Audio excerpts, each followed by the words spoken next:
Hello students, this is Iqbal. Example 6.9. ரொம்ப ஈஸியான some, இது முக்கியமான சம், இம்பார்ட்டன்ட் சம் இது. ஸோ ஃபஸ்ட்டு பார்த்தீங்கன்னா LHS நம்ம எடுத்துக்கலாம். LHS equal to cosecant theta minus sin theta. So அது ரெண்டு ரெசிப்ரோக்கல் டு ஈச் அதர், மைனஸில் இருக்குது. அப்படின்னா என்ன பண்ணணும்?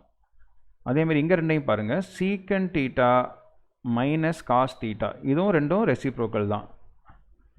ஸோ இங்கே பார்த்தீங்கன்னா tan theta ப்ளஸ் காட் தீட்டான்னு கொடுத்துருக்காங்க, ப்ளஸ் காட் தீட்டா. நம்ம என்னென்னு ப்ரூவ் பண்ணணும்? ஒன்றுன்னு ப்ரூவ் பண்ணணும். ஸோ நான் ஏற்கனவே சொன்னது தான், இங்கே கொசிகன் தீட்டாவை நம்ம 1/sin தீட்டான்னு எழுதிக்கலாம். எப்போவுமே கொசிகன் தீட்டாவை நம்ம 1/sin theta, reciprocal of sine. அதேமாதிரி சீக்கனும் காசும் ரெசிப்ரோக்கல் கொடுத்துருக்காங்க பாருங்கள். அப்போ சீக்கன் தீட்டாவை நம்ம 1/cos தீட்டான்னு எழுதிக்கலாம்.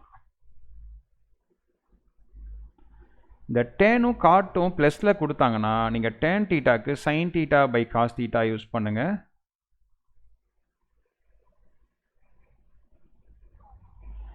அதே மாதிரி காட் தீட்டாக்கு வந்து நீங்கள் cos theta by sin theta use பண்ணுங்கள்.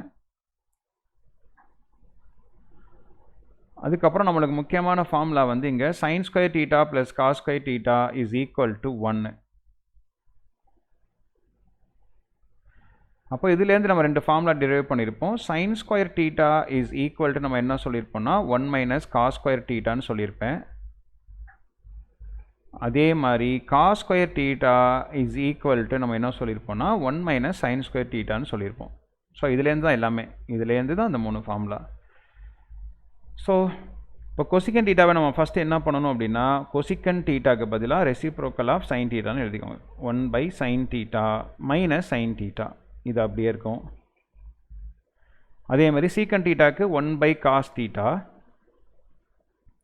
Minus cos theta.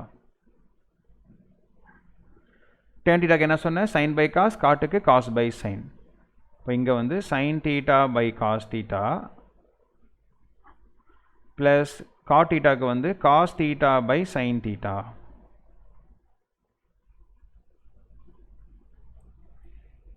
இப்போ இங்கே எல்சிஎம் எடுக்க போகிறோம் நம்ம. 1 மைனஸ் சைன் இன்ட்டு சைன் என்ன ஆயிரும்? சைன் ஸ்கொயர் தீட்டா ஆகிடுமா? Sine square theta. எல்சிஎம் எடுத்தோம்னா 1 minus sine into sine, sine square by sine theta அப்படின்னு வந்துடும். அதே மாதிரி இங்கே 1 minus cos into cos, cos square theta ஆகிடுமா? Cos square theta by cos theta. இங்கே எல்சிஎம் இப்படி எடுக்கணும். சைன் இன்ட்டு சைன் என்னவாயிடும்? சைன் ஸ்கொயர் தீட்டா ஆகிடுமா? Sine square theta plus cos into cos, cos square தீட்டாவாக மாறிடும். Cos square theta by sine theta cos theta.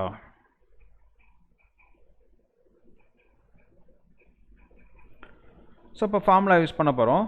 1 - sin square தீட்டாங்கிறது என்னங்க? 1 - sin square தீட்டாங்கிறது cos square theta. இதுக்கு பதிலாக நீங்கள் காஸ் ஸ்கொயர் தீட்டான்னு போட்டுக்கோங்க. By sine theta. 1 - cos square தீட்டானா எவ்வளோ? Sine square theta. 1 - காஸ் ஸ்கொயர்னால் நம்ம என்ன பண்ண போகிறோம்? சைன் ஸ்கொயர் தீட்டான்னு போட போகிறோம். By cos theta. இங்கே sine square theta plus cos square theta equal to எவ்வளோ? 1/sin theta cos theta. So எல்லாத்தையும் மொத்தமாக மல்டிப்ளை பண்ணால் எல்லாமே பாருங்கள் கேன்சல் ஆகிட்டு பாருங்கள். இங்கே பாருங்கள் மேலே என்ன இருக்குது பாருங்கள், 1 into sine square into cos square, sine square cos ஸ்கொயரா, sine square theta cos square தீட்டான்னு ஆயிடுமா? டினாமினேட்டரை பாருங்கள், சைன் இன்ட்டு எல்லாமே மல்டிப்ளை இருக்குது. எல்சிஎம் நினச்சிடாதீங்க, ப்ளஸ்லாம் இல்லை, எல்லாமே மல்டிப்ளை. அப்போ இங்கே ஒரு சைன், இங்கே ஒரு சைன், அப்போ என்ன ஆயிரும்? சைன் ஸ்கொயர் தீட்டாவாக ஆகிடுமா? இங்கே ஒரு காஸ், இங்கே ஒரு காஸ், காஸ் ஸ்கொயர் தீட்டாவாக மாறிடுமா?